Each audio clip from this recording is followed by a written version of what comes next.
My client became involved in an ideological struggle with his own parents. Under the influence of a toxic group, he betrayed his beloved girlfriend and even provoked a fight with his father. However, the community of supposed like-minded people proved indifferent to his feelings, and the new girlfriend betrayed him in the most shocking way and set him up, destroying his life. Now he will tell how it happened and what became the outcome of this situation. When my father grabbed my face, he didn't want to hurt me. He just wanted to make me look at my childhood certificates, medals, and trophies that my parents kept above the fireplace with pride and love. My father wanted to show me that my accusations of them not loving me were false and unfounded.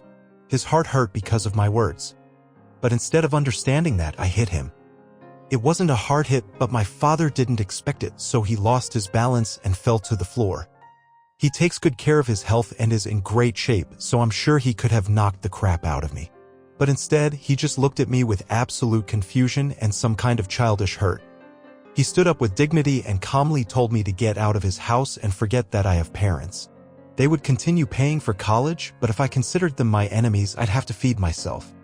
Mom started crying but didn't argue with him. And I, like a complete idiot, got even angrier, put on my jacket, and before leaving, declared that I no longer had parents. I moved completely to the dormitory but really started spending a lot of time at protests, in tents, with banners. Now I realized that I was just indulging my ego, trying to feel needed and prove to myself that I was doing something important. I wanted to feel superior to those I had hurt with my stupidity, anger, and lies. Understand me correctly. Even now, I think chaining myself to a 100-year-old oak tree to save it from destruction is cool and important. I still try not to eat meat. But back then, we behaved much more arrogantly. I remember we were sitting on the asphalt blocking the road to a corporation's office. Suddenly, a car arrived, a man jumped out, punched me in the face, dragged me off the road, got back in, and drove away before I even understood what was happening. Later, I found out he was driving his pregnant wife who was going into labor, and we were preventing her from getting the help she needed. Do you think this stopped anyone in my group or taught us a lesson? Not at all. I admit, sometimes this activism was just vandalism.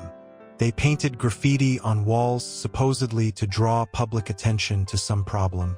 Then they bragged on social media about how cool they were, how high they climbed, or how they ran from the cops. I didn't do that, but I did burn portraits of politicians and argue with history, economics, and law professors. I became bitter and believed I was saving the world. So anyone who disagreed with me was just wrong. My father never called me once, but my mother tried to keep in touch. She called to ask how I was, said Dad missed me and was very sad about our conflict. But her attempts to reconcile were broken by my sarcasm and rudeness. Her calls became less frequent and shorter. The last time, she said she had important and emotional news for me, but I interrupted her and didn't let her finish. Instead, I launched into a tirade about the rights of the oppressed and how people like her and Dad only made poor neighborhoods poorer. Mom hung up. Now I'm incredibly ashamed of my behavior. These aren't just words. I'm literally haunted by guilt. It's disgusting to look in the mirror, and I'm even scared to try to contact my parents. But back then, I didn't yet realize how much I was degrading and what I had lost. Degradation always happens gradually, as if someone is sliding the floor out from under you 1 inch at a time. At first, you think you're standing firm, and then you're already in the mud. Besides, I didn't even know who I was anymore. A noble fighter for justice? Then why does everyone treat me like a piece of crap? Everyone, including Alice. She had the typical aggressive feminist look. You know when she looks at you and through you at the same time. She was constantly weighing whether I was too privileged or sufficiently deconstructed. I tried to meet those criteria as best I could. For her. For the group. For the image I created in my head when I decided I would be different. Since I met Alice, everything started to change. She insisted on polyamory and claimed it was necessary to break the chains of capitalist thinking. Sounds like complete nonsense, right? But I believed her. Not because substances were changing me, just because I wanted her to accept me. So I agreed to an open relationship even though I didn't have any other girlfriends besides her at the time. I set a few conditions. We had to use protection, inform each other about side romances, and remain each other's priority. Alice agreed, though it was clear she was displeased that I refused to submit to her will without any conditions. Alice kept pulling me deeper into meetings. Everything there felt loud. Their speech reminded me of sermons from some cult. They said business owners were oppressors who could pay more but deliberately didn't. That workers should control production. That we must give up private property because it's the source of all problems. Sometimes I wanted to call home, hear my mom's voice. But pride wouldn't allow it. I knew that breaking the silence would mean admitting my mistake and, at the same time, admitting their victory. We came to that rally almost by accident. Alice had read about it in some group. I was on autopilot. We arrived at the square, posters, flags, chants. The number of people struck me. And how angry they were. It wasn't ideology anymore, it was aggression, blunt and sticky. Some unfamiliar bearded guys standing nearby looked at me with obvious contempt. They talked with Alice, and at first I thought she was just explaining something to them. But then she started laughing and eventually kissed one of them on the lips right in front of me. I didn't know that guy, and besides, Alice had been openly ignoring me all that time.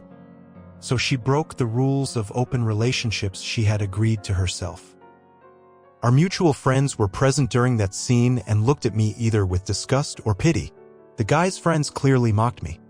My patience snapped. I pulled Alice aside and asked what that was about.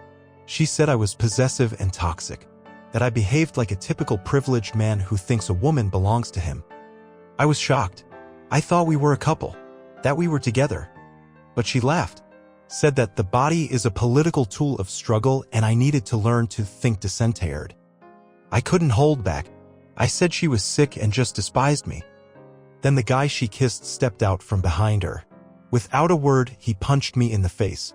I staggered but kept my balance and tried to fight back, but another hit me on the back of the head from behind. I fell. They kicked me. And Alice stood nearby, didn't stop it, didn't even shout.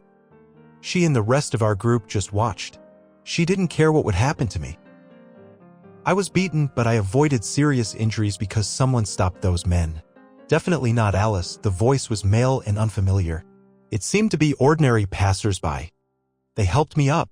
I was shaky, but some hands supported me, led me out of the crowd, and put me in a taxi. At the hospital, they examined me and said there were no serious injuries but suggested I contact the police. I was actually going to do it in a few days. Alice didn't come to visit but found out about my intention through mutual friends. Alice surprised me. I thought she would start a scandal as she always did whenever I pushed her out of her comfort zone. Instead, she was gentle and tender with me like never before. She asked about my feelings, something only Sarah had done before. For a moment, I thought Alice had realized she was wrong. I fell for that illusion and lost everything. Why? Because Alice gave me some pill saying it was a painkiller. I took it and blacked out. When I came to, I was in a police station. It turned out Alice gave me something that triggered inappropriate behavior. I don't want to describe the details, but she herself called the cops and the dorm administration. I was shocked by this betrayal. It turned out she set me up just to discredit me. Now my report about the beating would look like my attack on peaceful protesters. Alice testified that I was using illegal substances. As a result, I was expelled not only from the dorm but also from college. The expulsion shook the last ground I thought I stood on. I hoped to defend myself. Hoped that at least someone would hear my side, see what really happened. But no one wanted to listen. Alice hinted to someone in the administration that I was dealing illegal substances.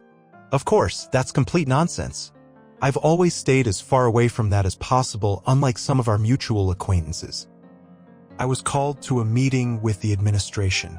They told me they wouldn't hand the case over to the police because there was no conclusive evidence, but I couldn't study there anymore. I was left guilty of something I didn't do and with no way to prove otherwise.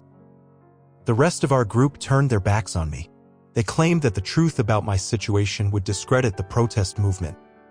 My future, reputation, education, even simply my life didn't matter to them. Then the clinics got in touch with me. Only then did I find out that Alice had infected me with several diseases.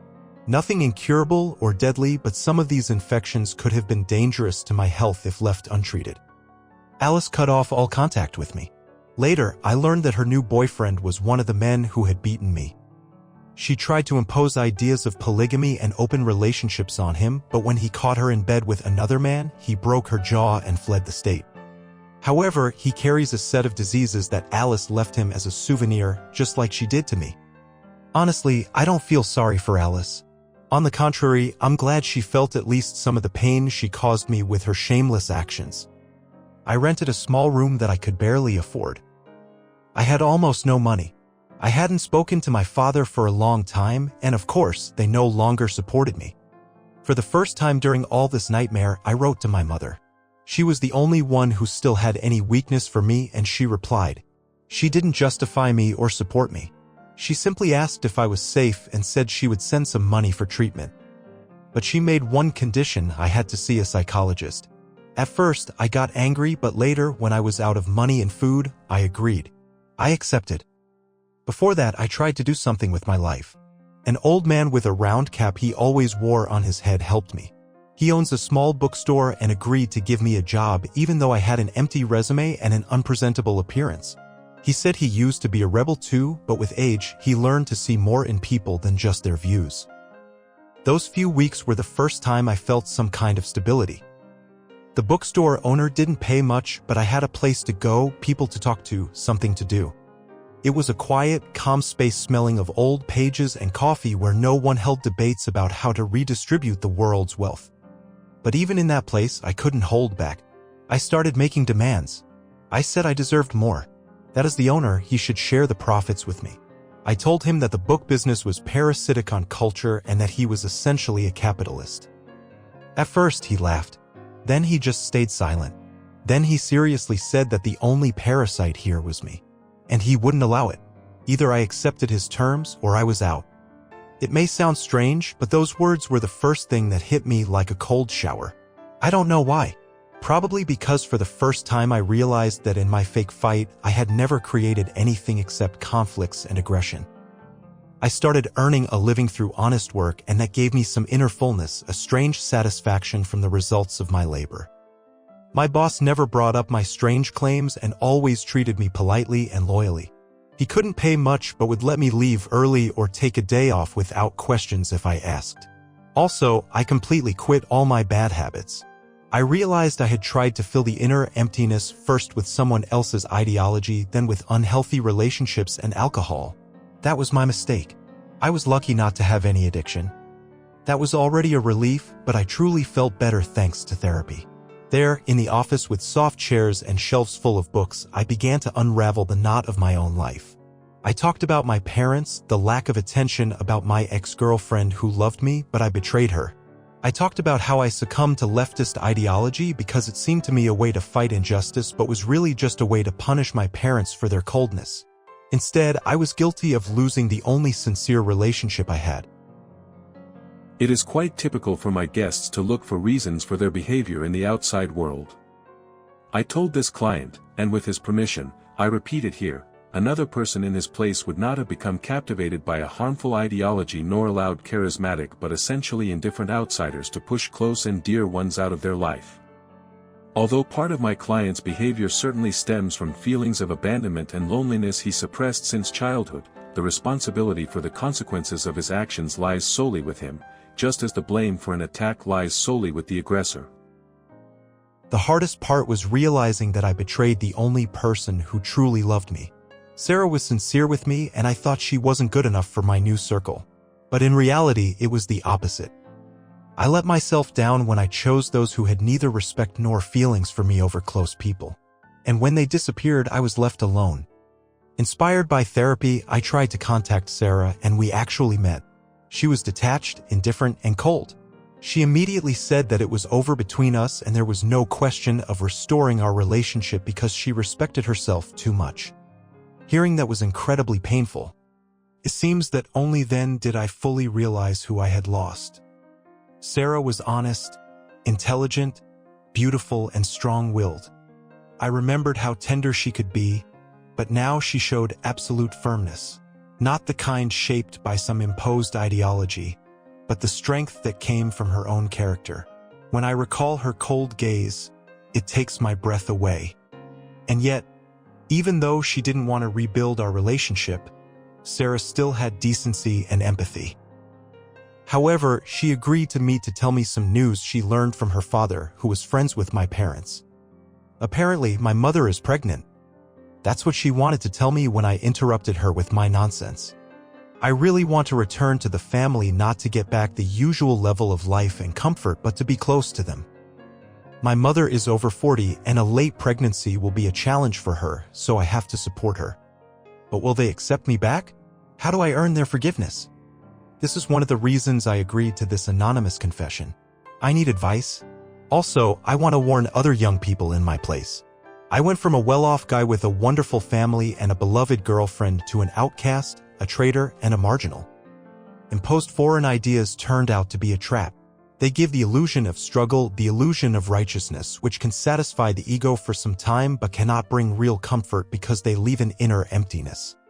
In fact, they gather a crowd of traumatized teenagers so that selfish people can exist at their expense, exploiting others' wounds for their own benefit. Now I'm thinking about what I need to say to my parents to earn their forgiveness. I've realized how much they've done for me and how deeply they love me. It's clear that my behavior hurt them badly. Did I cross a line from which there's no return? I really hope not. My parents were always patient, but my dad hasn't contacted me even once, even though he knows I got expelled and that I've been having health problems. I believe he still cares about how I'm doing, but I also understand he's deeply hurt by what I've done. How can I make it right? As for Sarah, maybe there's a way to earn her forgiveness too. I don't know. I doubt I'll ever be able to forget this like a bad dream, and some consequences of my actions will probably follow me for years. Maybe losing Sarah is one of those consequences. She hasn't reached out to me since. But right now, the most important thing for me is to make peace with my parents and get my life back on track. I don't know if I will get a second chance. I drove myself into the abyss, and I have to find the way back myself, if it's not too late. I thank John for his trust and story and sincerely hope that his family will accept him again. Please share your thoughts on his situation in the comments. Perhaps someone has faced similar circumstances. Share your experience, give John advice, and like this video so I know the value of my project. Also, subscribe to my channel to hear new dramatic confession stories from my guests. In particular, my next client made his girlfriend pregnant, but now, after the birth of a sick child, he is unhappy and thinking about leaving his family.